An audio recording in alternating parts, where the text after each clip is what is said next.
மேடையில் அமர்ந்திருக்கும் பெரியோர்கள் அனைவருக்கும், முக்கியமாக தமிழ்நாடு பாரதிய ஜனதா கட்சி தலைவர் திரு நயினார் நாகேந்திரன் அவர்களுக்கும், என் முன்னே அமர்ந்திருக்கும் பெரியோர்கள், தாய்மார்கள் அனைவருக்கும், ஊடக நண்பர்கள் அனைவருக்கும் என் மனமார்ந்த வணக்கம். ஜிஎஸ்டியை பற்றி நிறைய விஷயம் பேசிட்டாங்க எல்லாரும். நான் சொல்கிறதுக்கு ரொம்ப குறைச்சலாக தான் இருக்குது. ஆனால் எடுத்து சொல்ல வேண்டிய விஷயங்கள் சில இருக்கிறதுனால நான் உங்கள் முன்னே 2-3 விஷயங்கள் சொல்லிவிட்டு, இந்த ஜிஎஸ்டி ரிஃபார்ம் தமிழ்நாட்டுக்கு முக்கியமாக எந்தெந்த விதத்தில் பாதிப்பு, அதாவது நல்ல பாதிப்பு ஏற்படுத்தும் அப்படிங்கிறத விளக்க விரும்புகிறேன். எனக்கு மேடையில் விக்ரமராஜா அவர்கள் அமர்ந்திருப்பது பர்டிகுலர்லி ஒரு விஷயத்துக்கு எனக்கு 10 வருஷத்துக்கு முன்னாடி, அதாவது 8 வருஷத்துக்கு முன்னாடி நடந்த சில சம்பவங்கள் ஞாபகத்துக்கு வருகின்றன. ஜிஎஸ்டி 2017 இன்ட்ரடியூஸ் செய்தப்போ தமிழ் பேசக்கூடிய ஒரு அமைச்சராக என்ன தமிழ்நாட்டுக்கு அனுப்பினாங்க. ஜிஎஸ்டியை கொஞ்சம் விளக்கப்படுத்தி எல்லாருக்கும் எடுத்து சொல்ல வேண்டிய ஒரு டியூட்டி எனக்கு கொடுத்துருந்தார் பிரதமர் ஐயா. அப்போ வந்தபோது மேடையில் விக்ரமராஜா அவர்களும் இருந்தாங்க. இதனால் என்னெல்லாம் காம்ப்ளிகேஷன் வரும், எப்படி மக்களுக்கு கஷ்டமாக இருக்குமே அப்படிங்கிற அப்போவும் அதை எடுத்து சொன்னவர் தான் விக்ரமராஜா. அதை எடுத்து சொன்னதுனால நான் போய் திருப்பி ரிப்போர்ட் பண்ணி அதில் இன்னும் என்னெல்லாம் கரெக்ஷன் பண்ணணுன்றதை ஒவ்வொரு ஜிஎஸ்டி கவுன்சில் மூலமாக இம்ப்ரூவ் பண்ணிக்கிட்டே வந்தோம். அதுவும் அவருக்கு நன்றியை தெரிவித்துக் கொள்கிறேன். இந்த ப்ரெசன்டேஷன், நான் இந்த ஜிஎஸ்டி விஷயத்தை பற்றி பேச ஆரம்பிக்கிறதுக்கு முன்னாடி ஒரு சின்ன ப்ரெசன்டேஷன் உங்களுக்கு சொல்ல விரும்புகிறேன். அதில் எல்லா விதமான அம்சமும் வந்துடுது. அதனால் please permit me to give you that presentation. இப்போது நிறைய பேர் சொன்னாங்க, நீங்கள் அந்த ஸ்க்ரீனில் பார்க்குறீங்க, 5, 12, 18, 28 இருந்த 4 ரேட்ஸ் இருந்திருந்த ஜிஎஸ்டி இப்போது 5, 18 அப்படின்ற அந்த 2 கேட்டகரிக்கு வந்துடுச்சு. இதில் நீங்கள் பார்த்தீங்கன்னா பல பேர் பேசின மாதிரி காலையில் எழுந்து முதலாக நம்ம யூஸ் பண்ணக்கூடிய பொருள்லேருந்து இரவு படுக்கிறதுக்கு முன்னாடி நம்மளுக்கு தேவைப்படுற பொருள் வரை, ஏழை நடுத்தர வர்க்கம் நல்ல பணம் இருக்கிறவங்க எல்லாரும் பயன்படுத்தக்கூடிய எந்த விதமான பொருளாக இருந்தாலும் ஜிஎஸ்டியின் தாக்கம் இருக்கும். அது உங்கள் எல்லாருக்கும் தெரிஞ்ச விஷயம்தான். ஆனால் அது 28 இருக்குமா 18 இருக்குமான்ற காலம் போய் இன்னைக்கு 5 இல்லை 18, கோ பேக் டு தட், 5, 12, 18 இந்த 2 ரேட்டுக்குள்ளவே எல்லா ஐட்டம்ஸும் வந்துடுறது அப்படிங்கிறது தான் முக்கியமான அம்சம். இதில் என்னன்னா, நீங்கள் நயினார் நாகேந்திரன் அவர்கள் சொன்னாங்க, 18 இருந்தது 5க்கு வந்திருக்கு, 18 இருந்து 12 இருந்தது 5க்கு வந்திருக்கு, 12 இருந்த ஐட்டம் சிலது சூன்யம், அதாவது 0க்கு போயிருக்கு, அதாவது கம்ப்ளீட்டாக டேக்ஸை ரிமூவ் பண்ணிட்டோம். ஸோ 12லேருந்து 5க்கு வந்தது, 12லேருந்து 0க்கும் போயிருக்கு சில ஐட்டம். அதே மாதிரி 18 இருந்தது, இப்போ 5ம் 18 தான் இப்போ இருக்கு. முன்னாடி இருந்த 18 இருந்த 90% அமௌண்ட்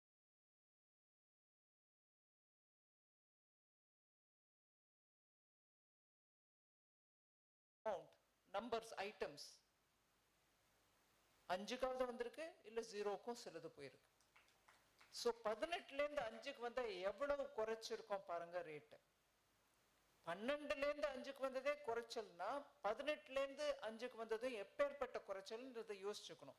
அதான் வருமானத்தை வரியை எப்போ பாரு வரியை விதிக்கிறாங்க, நம்ம மேலே ஒரு பேர்டன் தான் போடுறாங்க கவர்மெண்ட்ன்றது போய் இன்னைக்கு மோடி ஐயா கைடன்ஸில் 18லேருந்து 5 வரைக்கும் எடுத்துகிட்டு வந்திருக்கோம், 12லேருந்து 5க்கு எடுத்துகிட்டு வந்திருக்கோம், 12லேருந்து சூன்யத்துக்கு கூட சில ஐட்டம்ஸ் போயிருக்குன்றதை நம்ம கவனிக்கணும். இதனால இந்த 140 crore பீப்புளுக்கு கூட பலவிதமான ஐட்டம்கள் மூலமாக ரேட்டு குறைக்கப்பட்டிருக்கிறது. எவ்வளவு குறைக்கப்படும்? 1% இல்லை, 1/2% இல்லைங்க, கிட்டத்தட்ட 10, கிட்டத்தட்ட 13% வரைக்கும் குறைச்சிருக்கும். அதனால பலவிதமான ஐட்டம்க்கு 0 போயிருக்கு.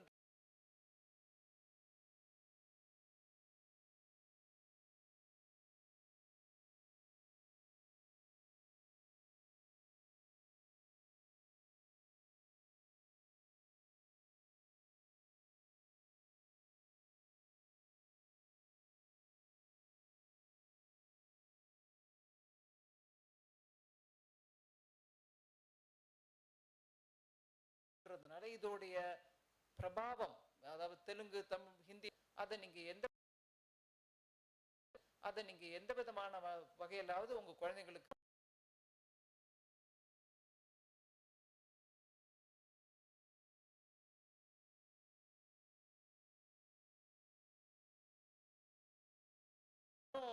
தீபாவளி அந்த சமயத்துல போய் பல விதமான பொருட்கள் வாங்குறதெல்லாம் பழக்கம் நம்மளுக்கு இருக்கு. வடக்கையும் செய்வாங்க. மகாராஷ்டிராவோ இல்ல துர்கா பூஜை டைம்ல வெஸ்ட் பெங்காலோ கூட நீங்க யோசிச்சு பாத்தீங்கன்னா, தீபாவளிக்கு முன்னமே நவராத்திரி அப்படின்னு நம்ம சொல்லக்கூடிய அந்த காலகட்டத்துல கூட அவங்க நிறைய வீட்டுக்கு சாமான் வாங்குறதோ இல்ல பிள்ளைங்களுக்கு சாமான் வாங்குறதோ செய்வாங்க. ஸோ தீபாவளியை மனசுல வச்சுட்டு அவர் சொன்னாருன்னா கூட ஜிஎஸ்டி கவுன்சில்ல எல்லா ஸ்டேட்ஸும் உட்கார்ந்து இருக்கிற கவுன்சில்ல அவங்கவுங்க பண்டிகை சமயத்தை நம்ம மனசுல வச்சுட்டு நவராத்திரிக்கு முன்னாடியே செஞ்சிடணும்ன்றதுனால முன்கூட்டியே செஞ்சுட்டோம். ஸோ துர்கா பூஜா அப்படின்னு பெரிய பெரிய பந்தல்ல துர்கா பூஜை பண்றவங்களுக்கு நவராத்திரி டைம்ல அவங்களும் தான் பொருட்கள் வாங்குவாங்க. அதனால immediate direct victory for every Indian. நாட்டில் இருக்கக்கூடிய ஒவ்வொரு குடிமகனுக்கும் இது ஒரு பெரிய ஒரு விக்டரி, பெரிய வெற்றி அவங்களுக்கு கிடைச்சிருக்கு. ஏன்னா அவங்க பல முறை கோரிக்கை வச்சா கூட இன்னைக்கு ஒரே அடியா எல்லா சிஸ்டமையும் மாத்திட்டு தொழில் செய்வர்களுக்கும் வணிகத்துல இருக்கிறவங்களுக்கு கூட சுலபமா இருக்கணும்ன்றதுனால அந்த சிஸ்டமையும் சிம்பிளிஃபை பண்ணி வரியையும் குறைச்சிருக்கோம். அதனால எல்லா மக்களுக்கும் இதனால பிரயோஜனம் இருக்கு. அதனாலதான் சொல்றோம், இந்த மாதிரி 99% of all the goods in 12% have come to 5. 12%ல இப்ப வரைக்கும் இருந்தது 99%. அதுல 1% தான் 18க்கு போயிருக்கு, மீதி எல்லாம் 5க்கு வந்துருச்சு, குறைஞ்சிருச்சு. ஸோ 12 எடுத்துட்டோம்னா 99% 5 கொண்டு போயிட்டு மீதி 1% 18 எடுத்துட்டு போயிருக்கோம். அதே மாதிரி 28% டாக்ஸ்ல இருந்து எத்தனை ஐட்டம்ஸ் கீழே வந்திருக்குன்றத கூட எடுத்து விளக்கி சொல்றோம். 28 இனிமே இல்லை. 28ல இருந்து சில ஐட்டம்ஸ்க்கு மேல காம்பன்சேஷன் செஸ்ஸும் போட்ட போது அந்த ஐட்டம்லாம் 53%, 88% வரைக்கும் கூட போயிட்டு இருந்தது. அதை நம்ம சின் குட்ஸ் அப்படின்னு முன்னாடி சொல்லிட்டு இருந்தாங்க, டிமெரிட் குட்ஸ். அது கம்ப்ளீட்டா 40-50 தாண்டி கூட வரி போயிட்டு இருந்தது. ஸோ இது சின்ன விளக்கம் உங்களுக்கு இது பிக்சர்ல சொல்றோம். அடுத்தது பாத்தீங்கன்னா இதுல டாக்ஸ் பேஸ் எப்படி இருந்துச்சு. 65 லட்சம் பேர் தான் ஜிஎஸ்டிக்கு முன்பு வரை, ஜிஎஸ்டி இன்ட்ரடியூஸ் பண்ணும்போது 2017ல 65 லட்சம் பேர் தான் ஜிஎஸ்டி சிஸ்டம்ல இருந்தாங்க. வரி கட்டிக்கிட்டு இருந்தவங்க சொல்றேன். ஜிஎஸ்டியில வரி கட்டிக்கிட்டு இருந்த வியாபாரங்களோ தொழிலோ 65 லட்சம் பேர் தான் இருந்தாங்க. ஆனா இன்னைக்கு ஜிஎஸ்டி வந்து 8 வருஷத்துல அது 1.5 கோடி பிசினஸஸ் ஜிஎஸ்டியில வந்திருக்குன்றத நான் எடுத்து சொல்ல விரும்புறேன். ஏன்னா ஜிஎஸ்டி ஒரு பெரிய கப்பர் சிங் டாக்ஸ்ன்னு சொல்லிட்டு எதிர்கட்சி தலைவர் ஊரெல்லாம் சொல்லிட்டு இருந்தார். அது கப்பர் சிங் டாக்ஸா இருந்திருந்ததுன்னா தொழிலோ வர்த்தகமோ 65 லட்சத்துல இருந்தவங்க ஏன் 1.5 கோடி பேர் ஜிஎஸ்டியில சேர்ந்தாங்க? அது சுலபமா இருக்கு. சிஸ்டம் நாடு முழுவதும் ஒன்னா இருக்கு.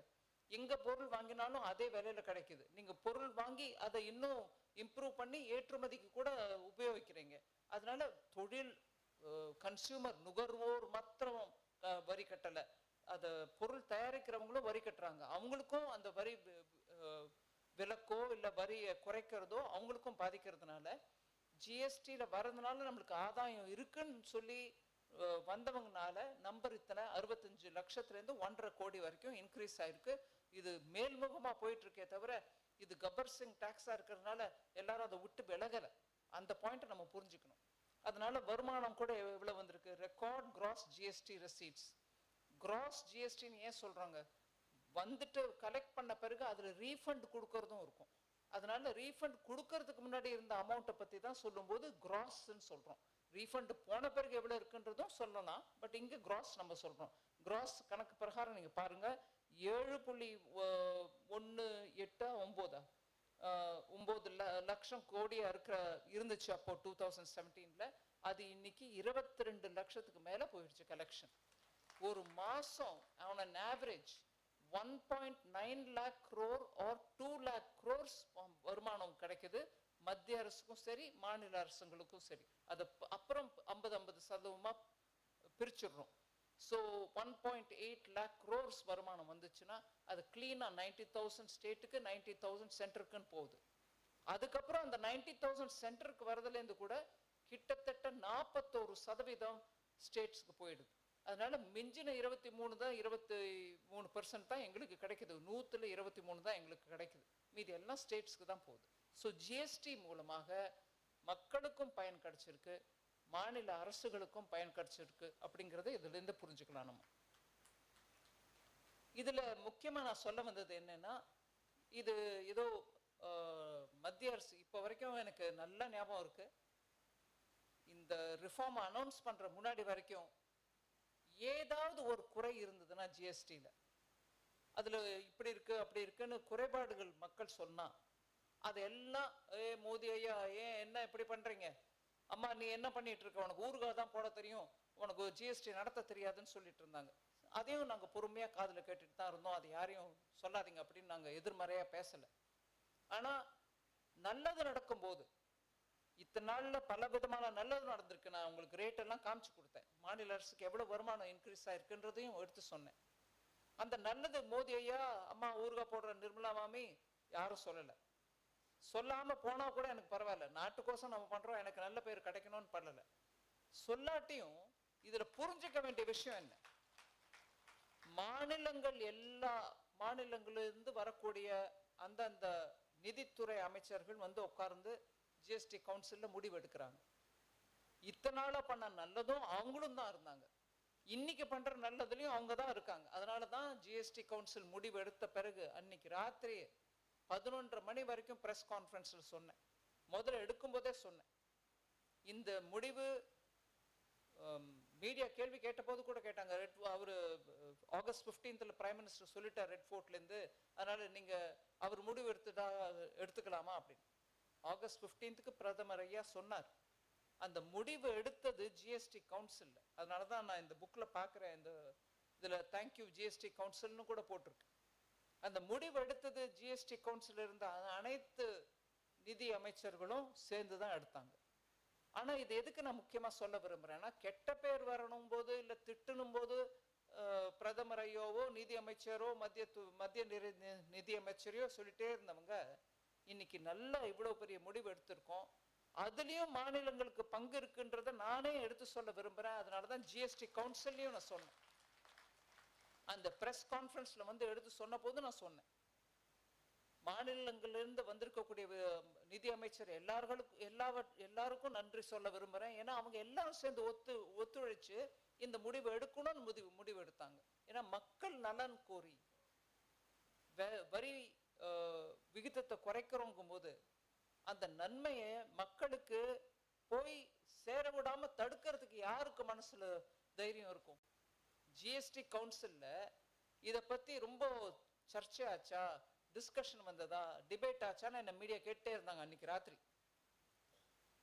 விளக்கி சொன்னேன், இந்த ப்ரொபோசல் எல்லா ஐட்டம் 357 ஐட்டம் நினைக்கிறேங்க, சப்ஜெக்ட் டு கரெக்ஷன் 350, 51, 52, 57, 350க்கு குறையாத அவ்வளவு ஐட்டம்ல விலையை குறைச்சிருக்கோம், ரேட்டை குறைச்சிருக்கோம், விலைன்னா வரியை குறைச்சிருக்கோம். 350க்கு மேற்பட்ட ஐட்டம்ல குறைச்சிருக்கோம். ஒன்று. ரெண்டாவது, 2 ஸ்லாப், 4 இல்லை 5, 12, 18, 28 இல்லாம 2 ஸ்லாப், 5, 18 தான். அந்த ஸ்லாபையும் 2ஆ குறைச்சிருக்கோம். இதை தவிர மக்கள் தொழில் செய்பவர்களுக்கு 3 நாள்ல உங்க ரெஜிஸ்ட்ரேஷனை உங்களுக்கு கொடுக்கறதுக்கான சிஸ்டமை கிளீன் பண்ணிருக்கிறோம். பேசும்போது சிலர் சொன்னாங்க, கிளாசிபிகேஷனால வரக்கூடிய விவகாரம் கோர்ட்டுக்கு போகுது, கோர்ட்ல ஒரு ஸ்டேட்ல இருக்கிற கோர்ட் ஒரு விதமா சொல்லுது, இன்னொரு ஸ்டேட்ல இருக்கக்கூடிய கோர்ட் இன்னொரு விதமா சொல்லுது. ஆக மொத்தத்துல தொழில இருக்கிறவங்களுக்கு புரிய மாட்டேங்குது, இது எந்த ஐட்டம்க்கு நான் எந்த வரி, எந்த அமௌண்ட் வரி செலுத்திட்டு நான் மக்களுக்கு இதை விற்கணும்ன்றது புரியாத பலவிதமான கன்ஃபியூஷன் நடந்துட்டு இருந்துச்சு. அதனால கிளாசிபிகேஷனுக்கு கூட நிறைய டைம் ஒதுக்கி அதை அனலைஸ் பண்ணி கிளாசிபிகேஷனை சிம்பிளிஃபை பண்ணோம். உங்களுக்கு நல்லா ஞாபகம் இருக்கும், அதுவும் தமிழ்நாட்டில் சோஷியல் மீடியா நல்லா பார்க்குறவங்களுக்கு இந்த உதாரணத்தின் மூலமாக அதை சொல்ல விரும்புகிறேன். இந்த கிளாசிஃபிகேஷன் இஷ்யூவோட விவகாரம் எவ்வளோ தூரம் போகுதுன்றதை நம்ம புரிஞ்சுக்கிறதுக்கு ஒரு உதாரணம் சொல்ல விரும்புகிறேன். ராஜஸ்தான்ல ஜெய்ப்பூர்ல ஜிஎஸ்டி கவுன்சில் மீட்டிங் நடந்துச்சுங்க. அப்போ உத்தரப்பிரதேச அரசு ஜிஎஸ்டி கவுன்சில கேட்டாங்க, எங்களுக்கு கீழே தரமட்டத்தில் நீங்க பாத்தீங்கன்னா பிசினஸ் ஆளுக்கு ஒரு பக்கமா ஒவ்வொரு டாக்ஸ் போடுறாங்க. ஆக்சுவலா 12% வரி கொடுக்க வேண்டிய ஐட்டமை 5% வரியில காமிச்சு கொடுத்துட்டு 5% தான் வரி கட்டுவோம் அப்படின்னு சொல்றாங்க. ஆனா அந்த கேட்டகரி ஐட்டம்க்கு 12% கட்ட வேண்டிய நிர்பந்தம் இருந்தாலும் கட்டுறது இல்ல. ஏன் கட்டுறது இல்ல? கிளாசிபிகேஷன்ல இது அங்க போலாம் அது இங்க வரலாங்கிற மாதிரி கன்ஃபியூஷன் வருதுங்க அப்படின்னாங்க. அது என்ன விவகாரம்னு பார்த்தா உங்களுக்கு நல்லா ஞாபகம் வரும். நான் இப்ப சொன்னேன்னா எனக்கு எந்த விதமான சங்கோஜமும் இல்லை அந்த உதாரணத்தை சொல்றதுக்கு. பாப்கார்ன், உப்பு போட்ட பாப்கார்னா சாக்லேட்டு சக்கரை போட்ட பாப்கார்னா? ரோட் சைட்ல நம்ம ஊர்ல எல்லா கிராமப்புற பொருள்களையும் விற்பாங்க. நிலத்துல அந்த பாப்கார்ன் அந்த மக்கா சோளத்தை எடுத்துட்டு வந்து அந்த சோளத்தை பொரிச்சு அது மேல உப்பு தூவி கொடுக்கறதா இல்ல அதுக்கு மேல சர்க்கரை தூவி கொடுக்கறதான்றது அது ஒரு சின்ன ரோட் சைட் வியாபாரம். இதுல அது சில சமயம் ஒரு பேப்பர் பொட்டலமா கட்டுறதோ இல்ல ஒரு பிளாஸ்டிக் பொட்டலத்துல கட்டு மெழுகுவர்த்தியில அப்படி காமிச்சா அது சீல் ஆயிடும். மக்கள் எடுத்துட்டு போவாங்க வீட்டுக்கு. இந்த வியாபாரம் பண்றவங்க, சின்ன ரோட் சைட்ல வியாபாரம் பண்றவங்க மேல வரி இல்லை. முன்னையும் இல்லை, இப்பவும் இல்லை, நாளைக்கும் இல்லை. ஏன்னா அதெல்லாம் சின்ன சின்ன சின்ன தொழில், சிறு குறு தொழில் மேல எப்போதும் இல்லை. ஆனா இதையே ஒரு ஃபேக்டரியில அவங்க நம்கீன் அப்படிங்கிற பேர்ல உப்பு போட்ட பாப்கார்னு இல்ல சாக்லேட் பாப்கார்ன் போட்டு அது மேல பிராண்ட் போட்டு வித்தாங்கன்னா அவங்க மேல வரி. அந்த வரியில 5% உப்புக்கு 18% சாக்லேட்டுக்கு கிளாசிபிகேஷன் இருந்துச்சு. இதை கொஞ்சம் விளக்கி கவுன்சில் எங்களுக்கு சொல்லணும்னு சொல்லி உத்தரப்பிரதேஷ் கேட்டப்போ நாங்களும் விளக்கி எடுத்து சொல்லி நான் அதை மீடியால சொன்னேன். கேள்வி கேட்டாங்க மீடியாக்காரங்க, இங்க இருக்கீங்க நிறைய பேர். அந்த கேள்விக்கு பதில் சொன்ன உடனே என்னது இந்த நாட்டுல ஒரு நிதி அமைச்சர் வந்து பாப்கார்ன் வேலையை பத்தி அவங்க இவ்வளவு பப்ளிக்ல பிரஸ்ல சொல்ல வேண்டிய தேவை வந்துருச்சான்னு எல்லாருக்கும் கிண்டலா இருந்துச்சு. வரி ஒவ்வொரு ரூபாயும் அதுக்கு கொடுக்க வேண்டிய பதிலும் அதுக்கு ஏற்புடையதா இருக்குதா இல்லையான்றதை எடுத்து சொல்றதும் கடமை எல்லாருக்கும் இருக்கு, மத்திய நிதி அமைச்சருக்கும் இருக்கு.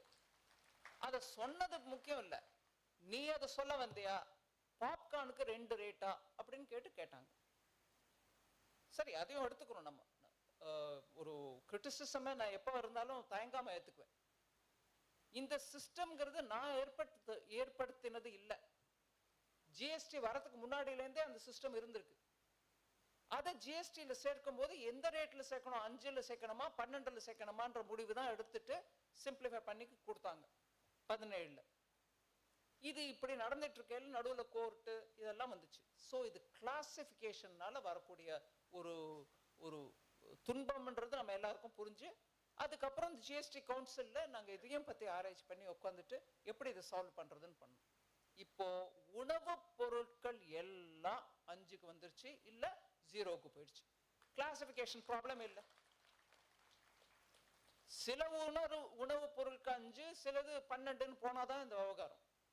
வேணாங்க எல்லா உணவு பொருளையும் இங்க போட்டுருங்கன்னு சொன்னதுனால இப்போ அந்த கிளாசிபிகேஷன் ப்ராப்ளம்ங்கிறது இந்த ஒரு உதாரணத்தின் மூலமாக உங்களுக்கு நான் சொன்னேன். பாப்கார்னு உணவு பொருள்னு, மீதி எல்லா கேட்டகரியிலையும் கூட அந்த மாதிரி கிளாசிஃபை பண்ணிடுங்க. ஒரே டைப் ஆஃப் குட்ஸ் ஒரே இடத்துல இருக்கட்டும், அதுல சிலதுங்க சிலதங்கன்னு போடாதீங்கன்னு அந்த கிளாசிபிகேஷன் ப்ராப்ளமை கூட இந்த ரிஃபார்ம்ல பண்ணிட்டோம். ஸோ இப்படியாக ஒவ்வொரு ஐட்டமையும் எடுத்து பார்த்துட்டு லாஸ்ட் 8 மாசமா, லிட்டரலி 8 மாசமா ஒவ்வொரு ஐட்டமையும் பார்த்தோம். அதோட காரியங்களை புரிஞ்சுக்கிட்டு அது எந்த கேட்டகரியில போடணும். இது சொல்லும் போது நான் சொல்றேன், நல்லா எடுத்து சொன்னாங்க. ஒரு நாள்ல பண்ணக்கூடிய ரிஃபார்ம் இல்ல டாரிஃப்னால வந்த ரிஃபார்ம் இல்ல அப்படிங்கறத எடுத்து சொன்னாங்க. 8 மாசம் முன்னாடி, அதாவது ஆல்மோஸ்ட் 8 மாசம் முன்னாடி ஜிஎஸ்டி கவுன்சில் ராஜஸ்தான்ல நடக்கிறதுக்கு முன்னாடியே பிரதமர் ஐயா என்ன கூப்பிட்டு ஒரு தடவை சொன்னாங்க, ஏமா இந்த ஜிஎஸ்டி மேல ஏதாவது பண்ண முடியுமா பாருங்க, எப்படி நம்ம மேல எல்லாரும் தாக்குறாங்க, இப்படி தாக்கும் போது நம்ம தான் அந்த தீர்மானத்தை எடுத்த மாதிரியும் மாநிலங்களுக்கு ஒரு ரோல் இல்லாத மாதிரி தான் போயிட்டு இருக்கு. அவங்க யாரும் வெளியில வந்து நாங்களும் தான் அதுல இந்த டிசிஷன் எடுத்தோம்னு சொல்ல மாட்டாங்க. ஏன் சொல்லுவாங்க? நம்ம அந்த சீர்திருத்தம் பண்ணணும் அப்படின்னு சொன்னார். அத 1 February பட்ஜெட் தயார் பண்ணும்போது இந்த 12 லட்சம் நம்ம இன்கம் டேக்ஸ் ரிலீஃப் கொடுக்கறதுக்கான பட்ஜெட் தயார் பண்ணும்போது திருப்பி என்ன ஒரு ஜென்டலா ஞாபகப்படுத்தினார், ஜிஎஸ்டி அதுல வராது, பட்ஜெட் விஷயம் இல்லை. இருந்தாலும் அந்த சமயத்தில் எனக்கு ஞாபகப்படுத்தினாங்க, ஜிஎஸ்டி வேலை நடந்துட்டு இருக்கா, எப்படி போயிட்டு இருக்குன்னு. நடந்துட்டு இருக்கு சார், நான் அது முடிச்ச பிறகு உங்ககிட்ட வரேன்னு சொன்னேன். கிட்டத்தட்ட மே மாசம் நடு 18-20ஆம் தேதி வாக்கில் தான் அந்த பேக்கேஜ் ரெடி ஆச்சு. அவங்க கிட்ட டைம் வாங்கிட்டு முழுமையாக விளக்கி எடுத்து சொன்னேன், மக்களுக்கு நல்லபடியா ரேட்டு குறையிற மாதிரி தான் எடுத்துட்டு வந்திருக்கேன், சரி எடுத்துட்டு ஜிஎஸ்டி கவுன்சிலுக்கு போங்கன்னு சொல்லி அப்போ சொன்னார் எனக்கு. அதுக்கப்புறம் தான் ஜிஎஸ்டி கவுன்சிலுக்கு போறதுக்கு முன்னாடி சட்ட ரீதியா இதை எப்படி பிரிச்சு பாகுபாடு பண்ணி அவங்களுக்கு ஜிஎஸ்டி கவுன்சிலோட ரூலுக்கு அனுசரணையா எப்படி எடுத்துட்டு போறதுன்றத பத்தியும் முடிவெடுத்த பிறகுதான் ஜிஎஸ்டி கவுன்சிலுக்கு எடுத்துட்டு போனோம். அதுக்கு முன்னாடி எல்லா ஃபைனான்ஸ் மினிஸ்டர்ஸ் இருக்கக்கூடிய பலவிதமான குரூப்ஸ் இருக்கு, குரூப் ஆஃப் மினிஸ்டர்ஸ்னுவாங்க. ஒவ்வொரு குரூப் ஆஃப் மினிஸ்டருக்கும் அவங்களுக்கு கொடுக்க வேண்டிய இன்ஃபர்மேஷனையும் பாஸ் ஆன் பண்ணிட்டு நீங்க அனலைஸ் பண்ணி எங்களுக்கு சொல்லுங்க, இதுக்கு ஏற்புடையதா இருக்கா இல்லையான்றதன். ஸோ அவங்களையும் அதை பார்த்துட்டு ஒவ்வொருத்தரும் சரி இது ஜிஎஸ்டி கவுன்சிலுக்கு எடுத்துட்டு போறான்னு சொன்ன பிறகுதான் ஜிஎஸ்டி கவுன்சிலுக்கு வந்தோம். அதனால இந்த மாதிரி ஒரு மேஜர் டிசிஷனை எடுக்கணும்னா எல்லாரோட ஒத்துழைப்பும் இருக்கணும். அதிகாரிகள் எப்பொழுதும் நம்ம சொல்லுவோம், அரசியல்வாதிகள் மக்கள் ஓட்டு எடுத்துட்டு வந்துடுறாங்க பதவிக்கு, ஆனா அதிகாரிகள் அடக்க முடியாம அவங்க கொடுத்த வாக்க நிறைவேற்ற முடியாம கஷ்டப்படுவாங்க அப்படின்வாங்க. பியூரோக்ரசி கண்ட்ரோல் பண்றாங்க, இவங்களால ஒன்றும் பண்ண முடியல, செயல் எழுந்து இருக்காங்க, எதிர்கட்சியில இருந்தாலும் காங்கிரஸ் தான் நடத்துது அப்படின்னு பல விதமா கிரிட்டிசைஸ் பண்ணுவேன். நான் கேட்கிறேன் இன்னைக்கு உங்களுக்கு முன்னாடி, 2019 கார்பரேட் ரேட் டாக்ஸை குறைச்சதை பத்தி சொல்றாங்க, 19 வைங்க. அங்க இந்த 8 மாசத்துல எடுத்து பாருங்க, இன்கம் டாக்ஸ் 12 லட்சம் வரைக்கும் ரிலீஃப் கொடுத்ததும் எங்களோட டீம்ல இருக்கக்கூடிய அதிகாரிகள் எங்களோட ஒர்க் பண்ணதால தான். அதே மாதிரி இன்கம் டாக்ஸ் 1961 வந்த சட்டத்தை அதுக்கு மேல இன்னும் கூட்டிக்கிட்டே போனாங்களே தவிர, இங்க நிறைய பேர் சார்ட்டர்ட் அக்கௌண்டன்ட்ஸ் இருக்காங்க, உங்களுக்கு தெரியும் 1961 இன்கம் டாக்ஸ் ஆக்ட்ல இன்னும் பலவிதமான மாறுதல் சேருதல் எல்லாத்தையும் சேர்த்து போட்டாங்களே தவிர அதை ஒரு ஒட்டுமொத்தமாக சிம்பிளிஃபை பண்றதுக்கு இப்ப வரைக்கும் முயற்சி எடுக்கல. அந்த ஒட்டுமொத்தமா அதை சீர்திருத்தம் பண்றதுக்கான வேலையும் இந்த லாஸ்ட் 8 மாசத்துல, நான் ஜூலை பட்ஜெட்ல சொன்னேன் இன்கம் டாக்ஸ் மாத்தி காட்டுவோம், அதுவும் இதே சமயத்துல நடந்த அந்த இன்கம் டாக்ஸ் ஆக்டோட டிராஃப்ட் பார்லிமெண்ட்ல ஸ்டாண்டிங் கமிட்டிஸ் இருக்கும், செலக்ட் கமிட்டிஸ் இருக்கும். செலக்ட் கமிட்டிக்கு போய் செலக்ட் கமிட்டியில தீவிரமா அதை ஆராய்ச்சி பண்ணி சரியா இருக்கா இல்லையான்னு அவங்க கொடுத்த சஜஷன்ஸ் எல்லாத்தையும் கூட நாங்க பார்த்துட்டு அதுக்கப்புறம் அந்த இன்கம் டாக்ஸ் லாவையும் பாஸ் பண்ணிட்டோம். சுலபமாக எல்லாரும் புரியறது விதமாக மாற்றப்பட்ட இன்கம் டாக்ஸ் ஆக்ட் 1961 அப்புறம் இப்பதான் அந்த ஆக்ட தொட்டு இருக்காங்க. நம்ம அதை மாறுதல் செய்து பார்லிமெண்ட்ல பாஸ் பண்ண வச்சோம். இந்த 8 மாசம் தான். அதே 8 மாசத்துல இந்த ஜிஎஸ்டி மொத்தமா சிம்பிளிஃபை பண்ணி கிளாசிபிகேஷன் ப்ராப்ளம் இல்லாம பண்ணி இதுல பலவிதமான சிஸ்டம் ரிஃபார்ம் இருக்கு. அதுல ஒண்ணு நான் சொன்னேன், ரெஜிஸ்ட்ரேஷன் பண்ண வந்தவங்க, கம்பெனியில முதல் முறையா ஆரம்பிக்கிறீங்க இல்ல தொழில் பண்றீங்க, உங்களுக்கு ஜிஎஸ்டியில ரெஜிஸ்டர் பண்ணணும், வந்தவங்களுக்கு 3 நாள்ல ரெஜிஸ்ட்ரேஷன் பண்ணி கொடுக்குறோம் அப்படின்னு சொன்னோம். அதே மாதிரி உங்களோட ரீஃபண்ட் சிறு குறு தொழில்களுக்கு அதே கஷ்டம். நிறைய முறை சொல்றாங்க, ரீஃபண்ட் எங்களுக்கு சரியான சமயத்துல கிடைக்க மாட்டேங்குது, அது லாக்அப் ஆயிடுது, அங்க உங்க கையில வச்சுக்கிறீங்களே தவிர எங்களுக்கு இல்ல, பேங்க்ல அடிஷனலா எங்களுக்கு ஒர்க்கிங் கேபிட்டல் கொடுக்க மாட்டேங்கிறாங்க, எப்படி நடத்துறது அப்படின்ற கேள்வி, ஜெனுவின் கேள்வி வந்துட்டே இருக்கும். இந்த ரிஃபார்ம் மூலமாக உங்களுக்கு 100 ரூபாய் ரீஃபண்ட் வரணும் அப்படின்னு இருந்ததுன்னா 90 ரூபாய் ஆட்டோமேட்டிக்கா உங்களுக்கு கொடுத்துடுறோம், கேள்வி கேட்பதில்லை. 90% ரீஃபண்ட் உங்களுக்கு ஆட்டோமேட்டிக்கா போயிடும். மீதி 10% வேற ஏதாவது மிஸ்ஸிங் இருக்குதான்னு பாக்குறதுக்கு வச்சுக்கிட்டு அதையும் இல்லைன்னா அந்த 10%ஐயும் கொடுத்துருங்க அப்படின்ற அந்த சீர்திருத்தமும் இதன் மூலமா வந்திருக்கு. ஸோ எல்லா விதத்திலையும் சிஸ்டமும் ரிஃபார்ம் ஆயிருக்கு, கிளாசிபிகேஷன் ப்ராப்ளமும் சால்வ் பண்ணிட்டோம், மெஜாரிட்டி குட்ஸ் எடுத்துட்டு போய் அஞ்சலியும் போட்டுட்டோம். அதனால இது ஒரு பெரிய ஒரு சிஸ்டம் கிளீனிங் ரிஃபார்ம். ஸோ இதன் மூலமா ஜிஎஸ்டி ரிஃபார்ம்னு சொல்றதுக்கு மாத்திரம் இல்லை, ஜிஎஸ்டி ரிஃபார்ம் இருக்கவே இருக்கு. ஆனா ஒரு பொருள் வாங்கி நான் இன்னொரு பொருளா அதை தயார் பண்ணி ஏற்றுமதி பண்றேனோ உள்நாட்டில் வைக்கிறேனோ பொருளுடைய இன்புட் காஸ்டும் குறைய போகுது. நாட்டில் ஒரு பெரிய விதமான ஒரு மாறுதல் ஏற்படுறதுக்கான வாய்ப்பு இந்த ஜிஎஸ்டி ரிஃபார்ம் மூலமா வந்திருக்கு. இதை ரிஃபார்ம் பண்றதுக்கு 5 விதமான பாயிண்ட் மனசுல வச்சுட்டு பண்ணணும். டெய்லி யூஸ் ஐட்டம்ஸ்ல மாறுதல் வருமா? ஏழைகளோ இல்ல நடுத்தர வர்க்கத்துல இருக்கிறவங்களுக்கான டெய்லி யூஸ் ஐட்டம்ஸ் எல்லாத்தையும் நம்ம கவர் பண்றோமா?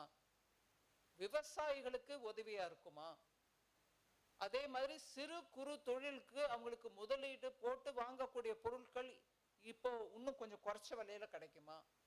5வது ஃபைனலா, நாட்டுக்கு நம்ம நாட்டு எக்கானமி நல்ல விதமா சீக்கிரமா வளர்றதுக்கு வேணுங்கிற சில செக்டர்ஸ் இருக்கு, அந்த செக்டர்ஸ்க்கு இதனால பெனிஃபிட் வருமா அப்படின்ற அந்த 5 மூலமா தான் நாங்க இந்த சிஸ்டம் மாறுதல ஒரு பிரின்சிபல்டு பாலிசி ட்ரிவன் எக்ஸசைஸா பண்ணோம். ஏதோ எங்களுக்கு இங்க தோணுச்சு, எனக்கு பிடிச்சவர் அங்க பண்ணிட்டு இருக்காரு இந்த தொழில, இல்ல அந்த ஸ்டேட்டுக்கு வேணும் அதனால அவங்களுக்கு பண்ணுங்கன்னு இந்த ரேண்டமா பண்ணாம 5 பாலிசி பிரின்சிபல்ஸ் வச்சுக்கிட்டோம். அந்த பாலிசி பிரின்சிபல்ஸ் மூலமா ரேட்ஸ் ஒன்னொன்னுலயும் ரேட்டை அனலைஸ் பண்ணோம். இதுல 5த்தையும் சர்வ் பண்ணுதா இல்ல 5ல ஒன்னுத்தாவது சர்வ் பண்ணுதா அப்படின்னு பார்த்துட்டு தான் அந்த ரிஃபார்ம் பண்ணோம்.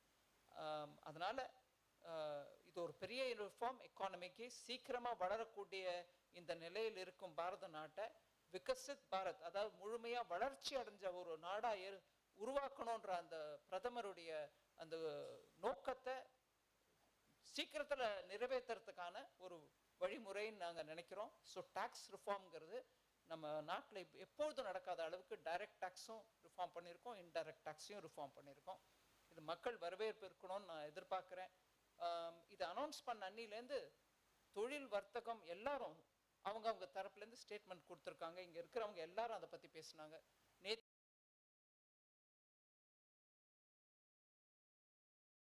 கூட உட்காந்து யாரோடய பேசிட்டு இருக்கும்போது சொன்னேன், எனக்கு மெசேஜ் இப்போ தான் வந்திருக்கு. ஒவ்வொரு பெரிய கம்பெனியும் சொல்கிறாங்க, நாங்கள் கட்டாயமாக மக்களுக்கு இதை பாஸ் ஆன் பண்ணுவோம் அப்படின்ட்டு. நடுவில் மீடியா மூலமாக எல்லாமோ செய்தி வருது, இல்லை நாங்கள் பாஸ் ஆன் பண்ண மாட்டோம்னு சொன்னதாக. நான் அதுக்கப்புறம் ஆச்சரியம் அடைஞ்சேன், என்ன மீடியாவில் இப்படி வருது ரிப்போர்ட்டுன்னு. இல்லைங்க, எல்லா கம்பெனியும் அவங்க தரப்புலேருந்து சொல்லிட்டே இருக்காங்க, நாங்கள் பாஸ் ஆன் பண்ணுறோம், மக்களுக்கு இதை பாஸ் ஆன் பண்ணுவோம். ஒவ்வொரு கம்பெனியும் சொல்லியிருக்காங்க. நான் லிஸ்ட் கையில் எடுத்துகிட்டு வரல, அதில் பல விதமான HUL, Hindustan Unilever limited, Godrej அப்படின்னு டாபர், இன்னும் பல கம்பெனிகள் அந்த மாதிரி சொல்லியிருக்காங்க. மக்களுக்கு அவங்க எல்லாரும் அந்த ரேட்டை பாஸ் பண்ணுவாங்கன்ற நம்பிக்கை எனக்கு இருக்குது. இங்கேயும் மேடையில் நான் அதே பேச்சை தான் கேட்டேன். உங்கள் அனைவருக்கும் நன்றி. மோடி ஐயா மக்களுக்கு நலன் கோரி செஞ்சார் இந்த ரிஃபார்மை. நம்மளும் நம்மளுடைய சைட்லேருந்தும் அந்த மக்களுக்கு அந்த ஆதாயம் போய் சேர வேண்டிய முயற்சி எடுக்கணும். அதோடு இல்லாமல் இந்த புக்கு இன்னைக்கு ரிலீஸ் ஆயிருக்கு இங்கிலீஷும் தமிழ்லையும். இதில் சிஸ்டம் ரிஃபார்ம் என்ன, அதை தவிர நான் இப்போ சிம்பிளாக கொஞ்சம் 1-2 விஷயங்கள் எடுத்து சொன்னேன், அதையும் எலாபரேட் பண்ணி சொல்லியிருக்காங்க. கடைசி 2 செக்ஷன் ரொம்ப முக்கியம். தமிழ்நாட்டுக்கு இந்த ஜிஎஸ்டி ரிஃபார்ம் மூலமாக எந்தெந்த பொருட்கள், நம்மளும் சோப்பு, டூத் பேஸ்ட்டு, எண்ணெய் பல நாட்டில் இருக்கக்கூடிய எல்லா பகுதியிலும் யூஸ் பண்ணுற மாதிரி யூஸ் பண்ணால் கூட தமிழ்நாட்டுக்கென சில குறிப்பிட்ட பொருட்கள் இருக்கின்றன. அந்த பொருட்களோட லிஸ்ட்டும் கொடுத்துருக்கோம். அதை தவிர இந்த லாஸ்ட் செக்ஷன்ல இப்போ பவானி ஜமக்காலம், தஞ்சாவூர் பொம்மைகள், தென்னை நாரோட பண்ணக்கூடிய பொருட்கள், அப்படியாக ஒவ்வொரு ஐட்டமையும் கொடுத்து அது எந்த ரேட்டுக்கு குறைக்கப்பட்டிருக்குன்னு சொல்லி அது எந்த பகுதியில் இருக்கக்கூடிய தொழிலுக்கு அது உதவியா இருக்குன்றதையும் எடுத்து சொல்லிருக்காங்க. ஸ்பெசிஃபிக்கலி தமிழ்நாட்டுக்கு இதனால என்ன இம்பாக்ட் இருக்குன்றத தமிழ்லையும் ஆங்கிலத்திலையும் நல்லபடியாக எடுத்து சொல்லிருக்காங்க. இது தவிர கடைசி செக்ஷன்ல செக்டர் வைஸ் இப்போ அவங்க கொடுத்துருக்க உதாரணம் ஃபார்மர்ஸ் அண்ட் இரிகேஷன், விவசாயிகளுக்கு இதன் மூலமா என்ன கிடைக்குது, என்னென்ன ஐட்டம்ஸ்லாம் குறைச்சிருக்காங்க, எந்த மாவட்டத்துக்கு அது இமீடியட்டா பெனிஃபிட்டா இருக்கும் அப்படின்றதையும் எடுத்து சொல்லிருக்காங்க. Vehicles and mobility, personal care, house hold, kitchen, பாத்திரம், வீட்டுக்கு உபயோகப்படுத்த பாத்திரத்தை கூட ரேட்டு குறைஞ்சிருக்குன்றதை எடுத்து சொல்லிருக்காங்க.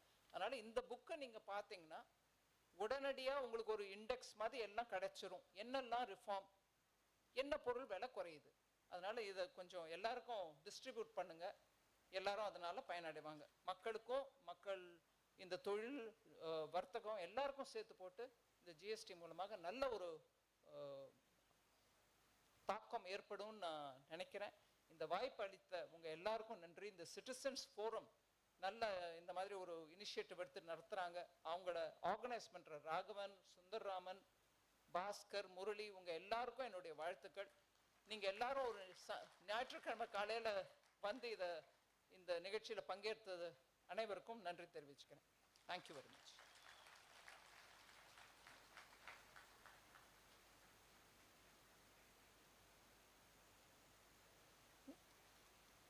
நன்றி அம்மா. உங்களுக்கே உரித்தான ஒரு பாணியில எப்படி எங்களுக்கு ஏற்கனவே அறிமுகமான உங்களுடைய உதாரணத்தோடு எப்படி கிளாசிஃபிகேஷன் செய்யப்பட்டிருக்குங்கிறத ரொம்ப தெளிவா எப்பவும் போலவே தாயோட பொறுமையோடு எடுத்து சொன்னீங்க. நீங்க இருக்கிறவங்க எல்லாரும் இந்த ஜிஎஸ்டி ரிஃபார்ம்ஸை அவங்க தொடர்பான வர்த்தக நிறுவனங்கள் மற்றும் அமைப்புகளுக்கு எடுத்து செல்வார்கள் அப்படிங்கிற நம்பிக்கையோடு அடுத்த